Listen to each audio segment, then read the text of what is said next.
So I'm here today with Araminta. My big pleasure to be with her. Araminta is an international speaker, transformational facilitator, and one-to-one guide. Araminta is also specialized in relationships and sexuality, integrative healing, soul initiation, and the esoteric mysteries. Lead faculty with ISTA, the International School of Temple Art. That's why we meet her today, with who she's collaborating since 2011. Araminta is also the founder of the Sanctuary of Guatemala, creator of the Resilience Journey, and co-creator of the Women Who See in the Dark project. Whoa, that's a lot of things. And I'm really honored to have this conversation with you and to unpack many topics here on the table.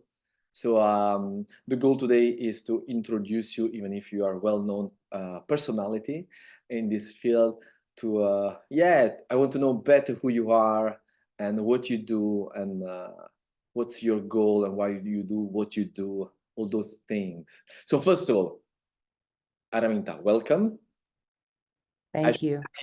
Good morning or good evening, because we are in two different time zones, right? You are? I'm in Guatemala, so it's it's coming up to midday here. Yeah, beautiful. And I'm a bit jealous because for sure from your windows you have beautiful view that I don't have.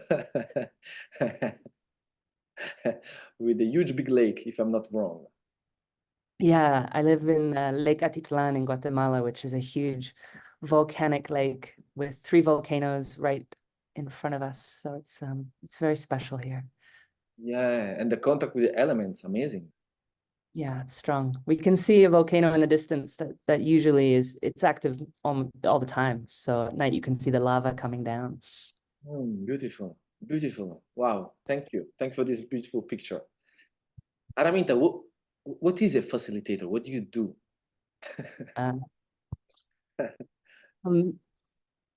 I see myself mostly as a guide. So someone that's taken this journey many times myself and therefore has an ability to support others to meet themselves, to create a space where the parts of us, particularly our emotional intensity, a lot of our pains and our pleasures haven't had the space to be really aired out, to be given a place to be really felt and also celebrated. So a lot of what I feel I do is supporting people to give themselves permission to actually recognize that they have so many parts of themselves and they've been through so many different chapters in their life that are impacting them today that perhaps they've been in conflict with, or they've been ashamed of, or they just haven't known how to express, to bring their gifts forward, whether that's their creativity or their love or their inner child and also wiser parts of themselves. So it's creating a space where we're all in it together for exploration of what it is to be human. And I often feel like most of us, we got such little education from school and our cultures around the incredible human technology that we come with by being in a body. And so there's actually so much that we intuitively know, but when we're in a group setting and we give ourselves permission to take journeys together, to recognize that we have a lot of creative power that we're not using mostly, that can allow us to really heal no matter what's happened. And so many of us have been through such deeply painful, challenging experiences. And of course, right now on the planet, collectively, we are going through such incredible upheaval and disintegration of known structures. So many of us are really wrestling with huge need to feel and to be with the unknowing and the instability and the fear that brings up, and also to touch into some courage and have community. So part of my work is to help us to recognize the shared thread of humanity, often through both celebration of our beauty and the suffering that the human journey tends to involve. Wow, beautiful. Thank you. Thank you very much. It's true that this year, 2024, many people around me are changing life. Feel like it's a moment of to break with what was going on. And yeah, I can imagine where you go, what you do, how you seek for help, you know. And I'm someone that has been in therapy for long years, and yeah, the day I met ISTA, I found that there was something that I was looking for that I couldn't find, you know. And I understand this dimension that you're expressing about the guide to, yeah, someone that holds space and support. Um, I think there is a huge call for that today. So thank you very much to what you do. And I was impressed to look to your website, all your background and all the things you do on the side of ISTA. And I would say now that you're a dreamer, right? You have a special relationship with the dreams. I've been exploring more deeply as a priority the last, I guess, 3 or 4 years, lucid dreaming, which is really a practice that exists in most lineages, but it's very much matches the parallel path of what many call awakening. So there's such a natural parallel that every night we go to sleep, and most of us don't actually remember most of our dreams. And that may be due to numerous factors, often that we had nightmares as a child, but also because our culture tells us to disregard a huge part of our life, our nighttime sleeping. So the lucid dream practice is an opportunity to rebalance that relationship with the messages that come through our subconscious every night, and to start to give them a place where we value them. It also is deeply creative and deeply symbolic. So it allows us to start to unpack the language of our archetypal subconscious and the messages that come through that realm.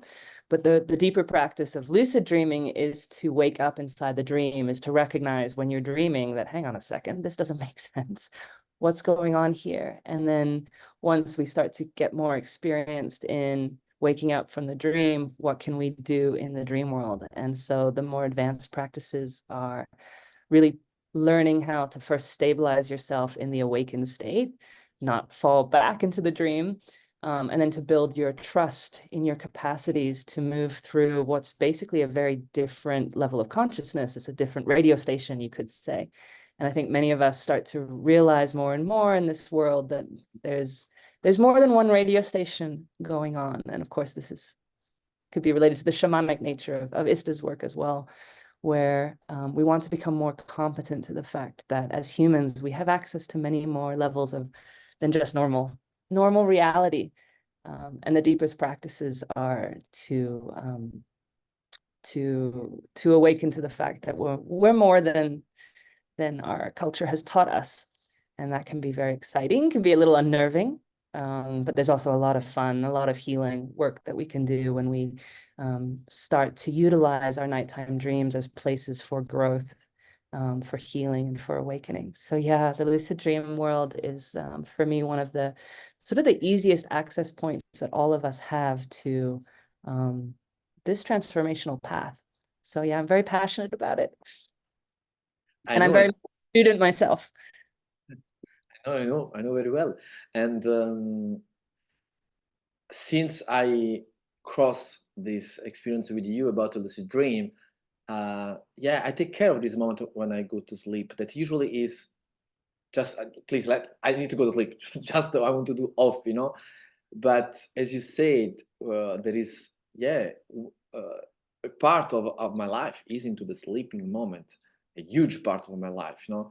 So taking care of this moment and say, oh, I just want to sleep in the love of the universe. And I noticed that my dreams are different, no, because I can rest in this huger dimension that loves me.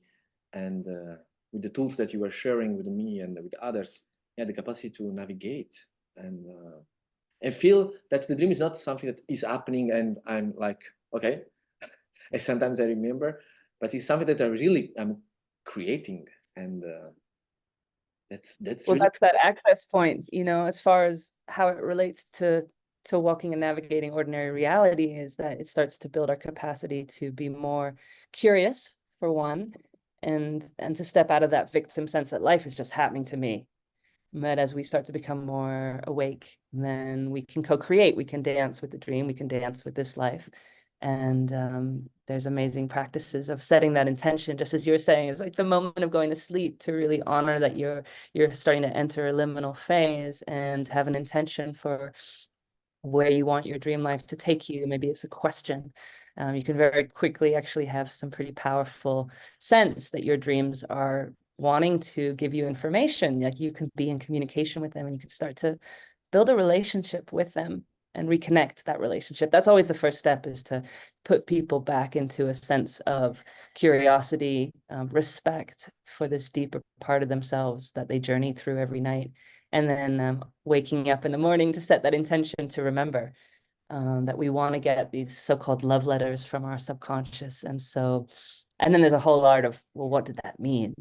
And because our dreams don't speak, in English necessarily, it's not word for word, that also opens up a deeper, more intuitive sense of knowing through symbols that part is very fun. It's also very unique, but there are symbolic shared wisdom that moves through the dreamland that we can be allies for each other. So I love the lucid dream community, where we're regularly sharing our dreams and kind of entering into each other's dreams and getting to explore them and share the intuitive insights we get from each other's dreams. So that's really fun too.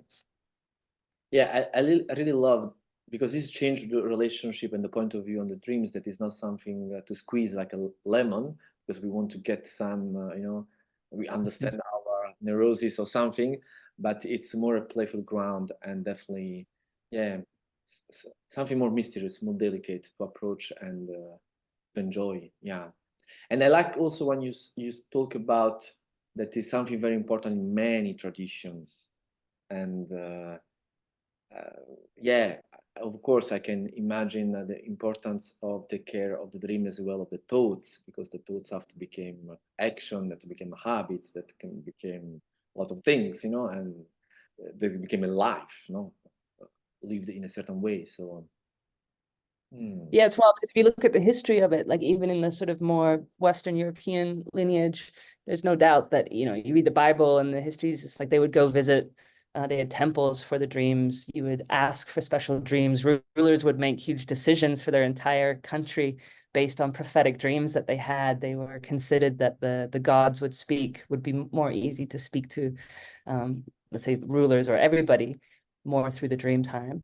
But the Tibetans have a huge dream yoga tradition, and they're particularly practicing on them. They believe that every night when you dream, the soul actually takes the same journey it does when you get to the moment of physical death. And so if you can learn to stay awake through that, you can actually familiarize yourself so that at the moment of your death, you're not so in shock, and you can transition closer to me, the Toltecs in Mexico. I mean, they've got huge practices, more magical practices around dreaming and learning to, work with shamanic animals. Yeah, it's super fun. So, I mean, and that's just a fraction of what the planet holds around dreaming. So it's a huge entry point into non-ordinary reality. But whether that's your focus, but you can bring the lessons into this reality. And that's probably maybe what's most useful for most of us. It's just a shift in perspective, but how do you know what's actually real, and how do you respond? And how do you look for being in dialogue with life, rather than, as I said before, like life is just happening and I'm just constantly reacting. So I think that's one of the most powerful takeaways.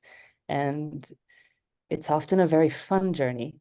And as someone who loves power napping, I love that a lot of these practices are to encourage you to slow down and rest, and to bring your nervous system down, but to bring your consciousness into this curious space about what is happening. Why am I seeing these images? Why? What's going on here? So there's a lot to explore, and it's fun to do it in community.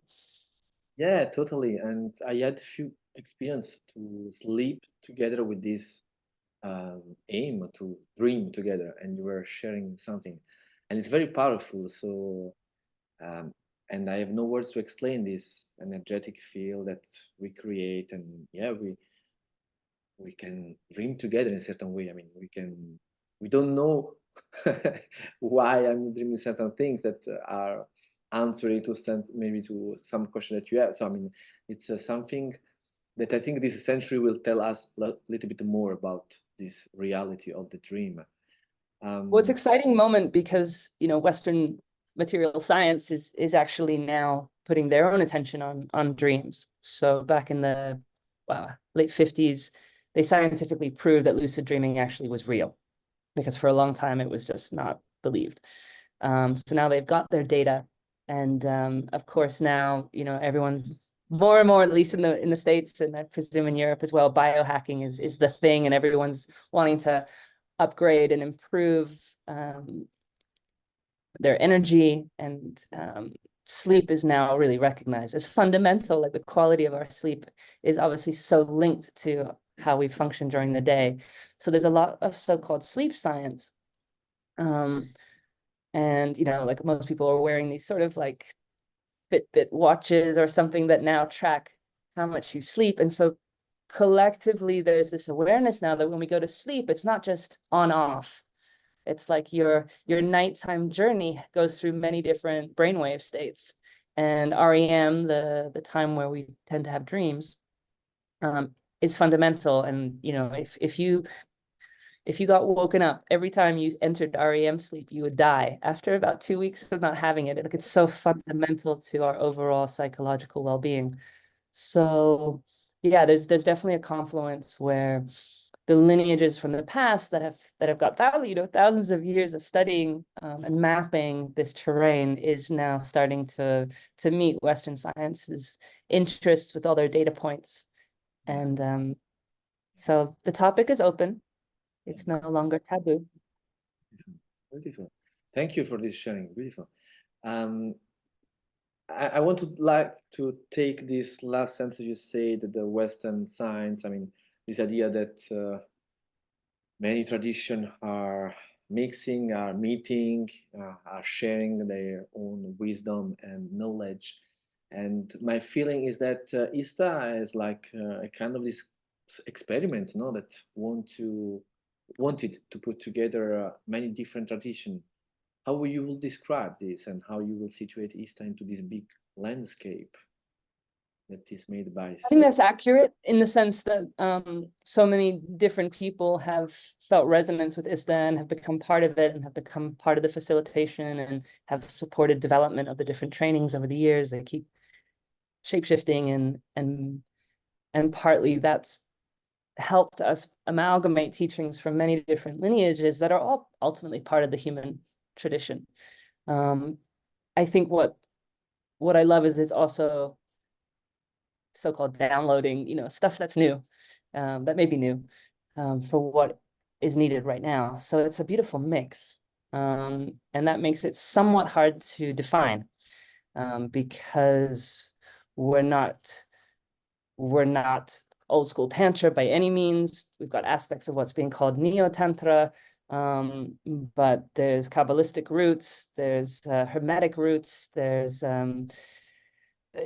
so many flavors, because the priority is what serves, rather than being beholden to any particular lineage's confines. So I feel like ISTA on some level is not trying to do therapeutic spaces, although we definitely intend them to be healing and beneficial, and in that way therapeutic. But the model, which I think is what we're seeing en masse now, is we've had, you know, a solid 50 years of psychotherapy, and the importance of talking and creating space to explore painful situations in our past that we can, you know, the psychotherapy model recognizes can still have impact today, with much more biodynamic, full body breath, sound, movement, working with emotional energy, but also the sexual energy, because the creative energy is so fundamentally linked to our erotic life force. And most of humanity has been severely wounded around that. Even if you don't personally have had any sexual abuse, the culture itself, I would say, is abusive in the sense that we weren't taught how to meet it with any kind of sense of its power or its sacredness. Most of us have to kind of dig our way out of a lot of shame, guilt, fear, even of what is this energy. There's been no real space to celebrate it. So in some ways, ISTA is often considered part of the sacred sexuality field, which to some extent is also accurate. However, that for me personally is one layer. So one layer of stepping back into our empowerment as humans and looking at our human technology is a word I use, is we need to have a healthy relationship to this energy. And that means freeing ourselves from that level of shame conditioning, also making peace with our past, also activating it, but also not being run by it. So we don't want it to be closed down, but we also don't want to be beholden to it. We want to put that in dedication to our heart and other centers. So it's a key component.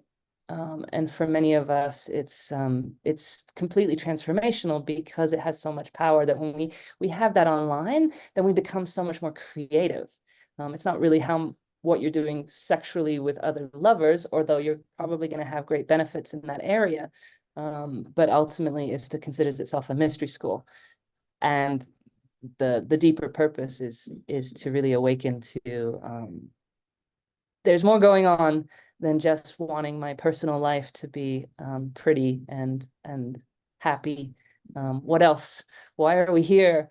What else is going on? What's the deeper purpose that life maybe has for humans? And so obviously the deeper journeys we take within ISTA are spaces for people once they've become more at peace with their sexuality and at peace with their emotional power, and they've managed to sort of steady their mind, and they're curious now to really awaken to deeper purpose. Then how can we hold spaces for the deeper mysteries? So that comes somewhat later, because the first level is so important to give people the space to fall in love with themselves. And most of us need to come to peace with a lot of challenges that we've had with our parents, with past lovers, with society at large. There's a lot of gnarly pain that we're holding. So that journey is super beautiful, and also to really put our erotic energy in alignment with sacredness and to bless it. And that's a big part of the level 1 journey. So I love it, Yes, I'm very happy you are bringing this to Italy, to Rome. It's not the first time that is happening there, but to have you there with the Marion and Dane will be very strong. It's for me, it's a rock and roll team. It's like, whoa, who's one? Well, it's exciting for me because I was brought up in the UK. I know I've lost my accent, but so Europe and Italy is very special to my heart. I had an Italian godmother growing up, and so a lot of my summers was in Sperlonga near Rome. And one of my best friends growing up was Italian, and I completely just fell in love with her friends. So Italy for me always had also a bit more of an awakened I suppose rebellion as well, like the the squatter movement that I saw there, and already the awakened protest movement around what was happening was very alive in my late teens and early 20s. And because I live in Guatemala, I've been here almost 20 years. The truth is I'm not traveling as much as I used to. So I haven't led an ISTA training since 2019. So I'm coming back to Europe, and this is probably my last trainings in Europe for a while. Like my focus is here in the Americas. So one of my intentions was to make sure that the rest of the team was similarly, I'm bringing Dane and Miriam, who are mostly based in Australia. So it's rare to get to see them in Europe, and they're amazing teachers. And so yeah, we're probably less known to those of you that are sort of in the transformational field in Europe, but that was particularly the intention. This is an opportunity to get to take this journey with those of us that are rarely in Europe, let alone together. Totally. And no, this is the beauty of this historical moment, which people can travel and you can bring your wisdom. Marion, Dane can bring their wisdom in Rome. Yeah, I think there is a part of me that would love to, yeah, to assist, to attend, to witness a dialogue with the spiritual authorities in Rome. I mean, people open mind, because there are keywords for ISTA, no? The spiritual, sexual, shamanic experience. At least those 4 words are very important. And as you were unpacking, is saying, yeah, sexuality is rather bigger than the sexual act. Spirituality is rather bigger than the idea to be devoted to one god or one tradition. And shamanic. What is funny when I talk about shamanic, oh, do you take plants? And there is this kind of a huge image, cliche, of the shaman as someone that is mainly focused on plants, mushroom, and etc. No, so well, I think 20 years ago when ISTA was started using that name to describe how do you describe this work or these weeks, spiritual, sexual, shamanic experience, and it still is, I would say, pretty accurate. However, in the last 10 years, these words are being used a lot at these times, which is beautiful. Maybe they've lost some of their power, or they have a lot of connotations.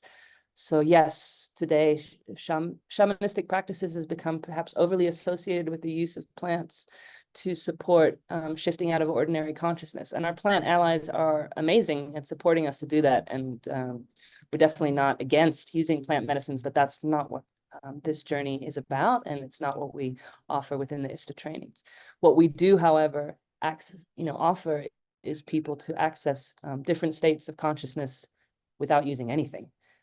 Humans have access to the full states of consciousness just by using their own human technology. And I think that can be really liberating for many of us that may have explored different substances to support us to heal and support us to recognize deeper truths of reality.